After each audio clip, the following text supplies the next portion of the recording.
At the top of page 540, 654, I was close, right? 540. On the top of page 654, you have the double angle identities. And there are 5 double angle identities. There's 1 for sine, 1 for tangent, but 3 for cosine. So this is going to be interesting because there's 3 different options when you have cosines. So what the double angle formulas are is sometimes in questions you will get a sine 2 theta, a cos 2 theta, a tangent 2 theta. And what you're allowed to do now is if you have a sine 2 theta, you're allowed to switch it to 2 sine theta cos theta. And again, we'll want to have these 5 formulas mostly memorized, because if you see a 2 sine theta cos theta in a question, you have to be able to recognize it to be able to switch it back to a sine 2 theta. So sometimes you switch things from the left side to the right side, sometimes from the right side to the left side. And with cos 2 theta, there are 3 different formulas, which if you have a cos 2 theta, you could change it to any one of the 3. But usually there is one that is better than the other ones.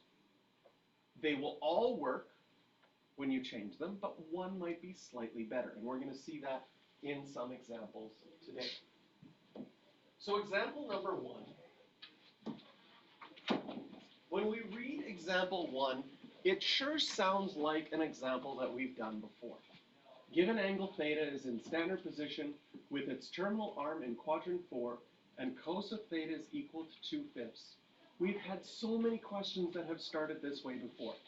And in all of those questions, the strategy has been, can you draw a triangle and label the sides of that triangle? And that doesn't change for this example. We're going to draw our quadrants, and then in quadrant 4, draw an angle, go back to the nearest x-axis, label our reference angle, and since cos is 2/5, we know the adjacent side is 2, and the hypotenuse is 5. And then you can solve for the other side. A squared plus b squared equals c squared. So 25 minus 4 will be 21. This side is the square root of 21. And from this triangle, they already told us that cos of 2 theta was 2/5. We now know that sine of theta, because it's in quadrant 4, it'll be negative, will be negative root 21 over 5. So in part A,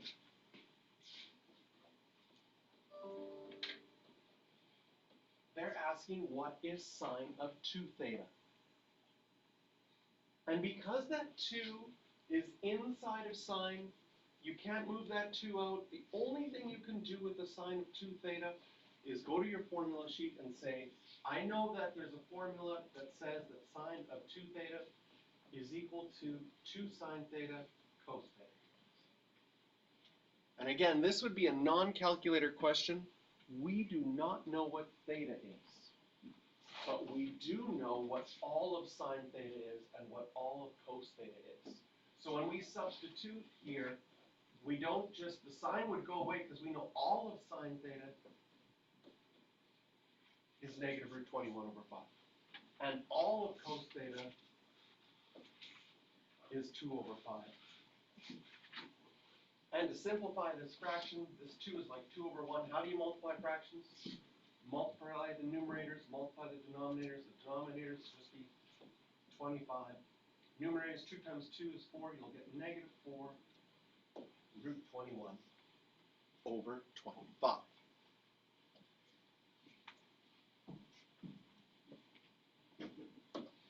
Now part B,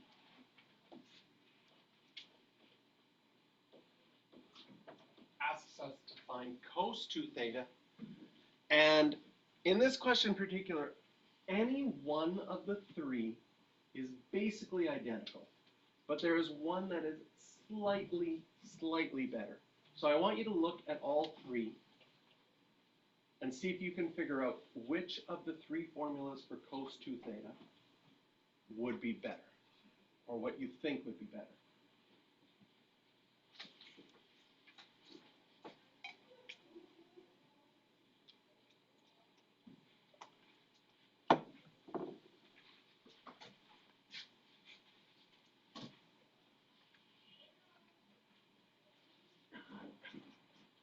All right, so if you got an idea, keep it in your head. The one that is slightly better is this one.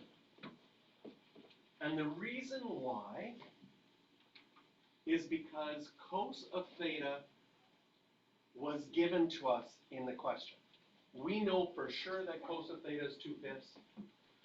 We had to figure out sine of theta. There's a possibility we make a mistake when we figure something out. In this case, we didn't. We got it 100% right.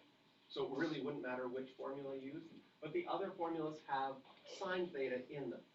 And if we had made a mistake when we figured out sine theta, then if we use sine theta again, we would make a mistake again. Okay, so this is slightly better in this case.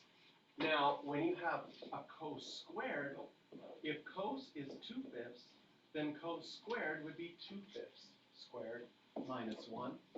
For simplifying this, we need to know our order of operations. You would square first.